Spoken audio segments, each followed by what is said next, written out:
Hey guys, welcome back to another vlog, and for today's vlog, Good Gang invited us to be one of their merchant on their trip event, and this is what happened. I'm gonna share with you some tips that I have learned on our first ever flea market. As you all know, I own a thrift store in Instagram at revenco.ph, and because this is our first ever flea market na sinalihan, hindi namin alam yung gagawin kaya masyado kami nag-overpacked. Kaya ang number one tip ko is calculate your things kung gano'n lang kadami yung dadalhin nyo sa booth na pinurchase nyo. Next is bring foods or snacks kasi nakakagutom talaga yung biyahe, yung pagod and everything, and napakagastos ng foods here sa Manila, kaya bring your foods, girls.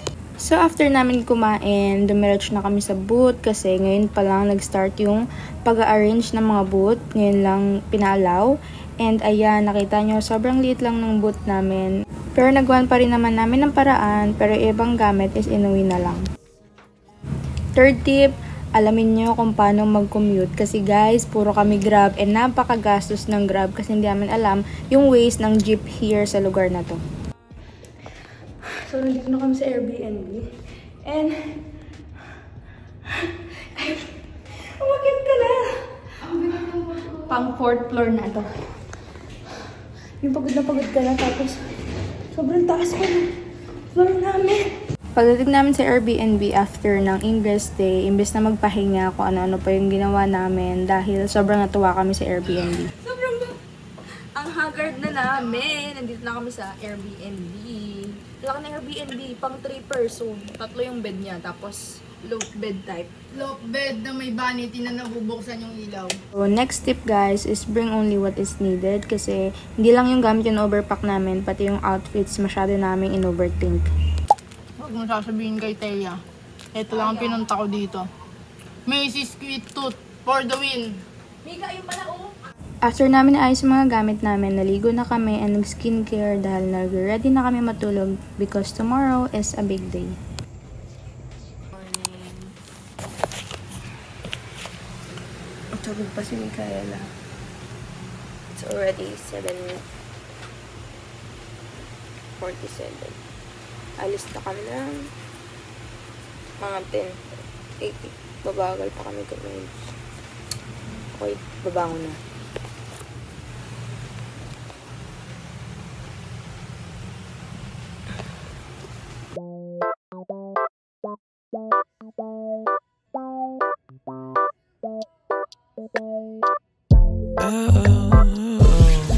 Crazy for you, losing my head, just starting of you, feeling the same, just thinking of you, that's what you do.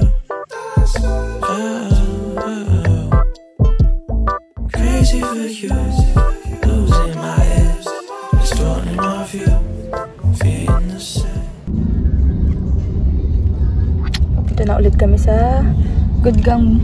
Sa 40 metro, lumiko sa kanan. Macy's Tooth. Ay, Macy's Sweet Tooth for the win. Matcha flavor. So, pagdating namin sa Brooklyn Warehouse, unang-unang ginawa namin is finalize namin yung booth kasi kahapon hindi namin siya natapos kasi nag-arrange kami sa arrangement. Gawa nga lang yung ibang gamit is naiuwi. Kaya ayan, ngayon pa lang namin na-finalize. And after nyan, before mag-start yung event, nag-ikot-ikot muna kami. So, ito yung GG booth. Nag-picture-picture kami here. And sa right side area nito, yung entrance, which is dito ka muna pupunta before ka makapasok. Sorry guys, wala akong masyadong maayos na footage kasi mga around 20 minutes na lang ata nito bago mag-start kaya medyo maguling footage. But by the way, ayun yung coffee shop, may mga libreng coffees, yung mga bumili ng ticket, and ito naman yung parang photo booth nila na 150 pesos for 2 strip. And ayan yung mga booth na mga nagtitinda rin here sa GG. Ayan, sorry ang gulo talaga, next time I'll do better. And ito may nakita kaming booth na patatuan and ang cute nung parang Taylor the creator nila na salamin. And ayan, ito yung mga booth sa likod. And ito yung mga celebrity booth, yung sobrang tao. Doon, celebrity booth yun. Tapos dito yung booth sa gitna. And may flower shop din na in-invite yung Good Gang. Super kaganda ng mga store na in-invite ng Good Gang. And nung nag-start na, nagbantay na kami sa booth. And ayan, may mga customer na pumapasok. And di na ako masyado nakapag-video. But here are the customers of day 1. And that's it for day 1. Look, sinong humabol sa flea market? Galing finals. Dalawa. Ang minadali. First day done. Second day na tomorrow. More sales. Let's go. Good luck. Hey guys, so it's the second day na. Hindi na ako nakapag-vlog kanina kasi sobrang busy namin mag-prepare kasi ngayon na rin kami. I mean, later na rin kami uuwi. Kaya, after ng event today, uwi na kami sa Laguna. Kaya, sobrang busy na lang nakapag-vlog. So, it's dito na na free market.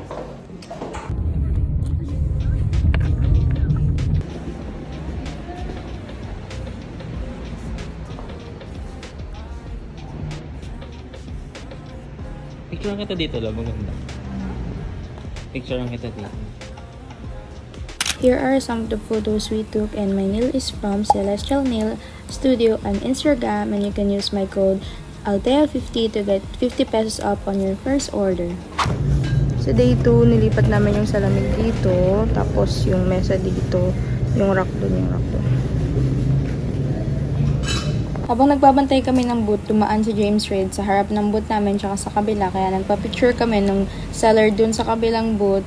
And ang pogi ni James Reid, ang ganda ni Isa. Oh my God.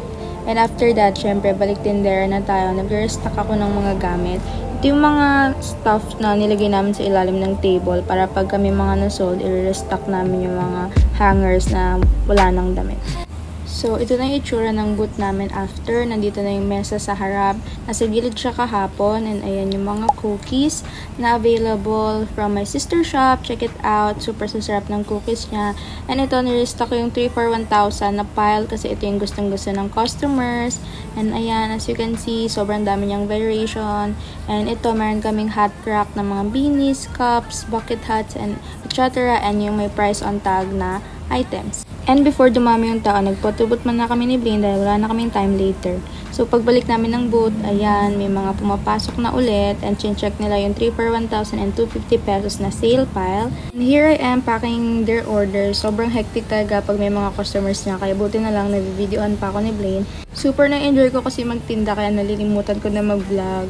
And after that, tumating na si Marvy. Pinapunta ko talaga here si Marvy dahil gusto ko talaga siya makita in person and may binigay ako sa kanyang gift. And super bait niya, sinuport niya pa yung shop ko.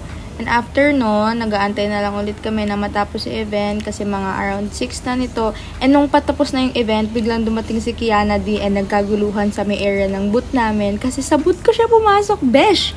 And ayan, nung nakapili na siya, pinapak ko na yung order niya that time. Super na-overwhelm ako niyan kasi ang tangkad niya. Tingnan mo, nakayuko na siya sa akin nung pinabayaran niya yung item through Gcash. And grabe guys, super na starstruck talaga ako. Ang bait niya. Tingnan mo, be, yuko na siya, tapos nagtatawaran pa kami. Super thankful talaga ako sa Gigi na na-experience ko to. And ayan, nakapagpa-picture pa ako and here are some of the other people na bumili sa booth namin ng day 2. Super thankful kasi ang dami nila and ang daming na-sold. And ito yung mga friends ko, naglaligpit na kami. And ito yung mga nagtinda sa Ravin ko, Mika and Blaine. Thank you so much. And also to Good Gang who invited us to this event. If there's any event that we'll be joining soon, stay updated. Follow us on our Instagram at ravinco.ph or on my personal account at Thea. And that's it for this video. I hope you like it and learn from it. And I'll see you on the next one. Bye!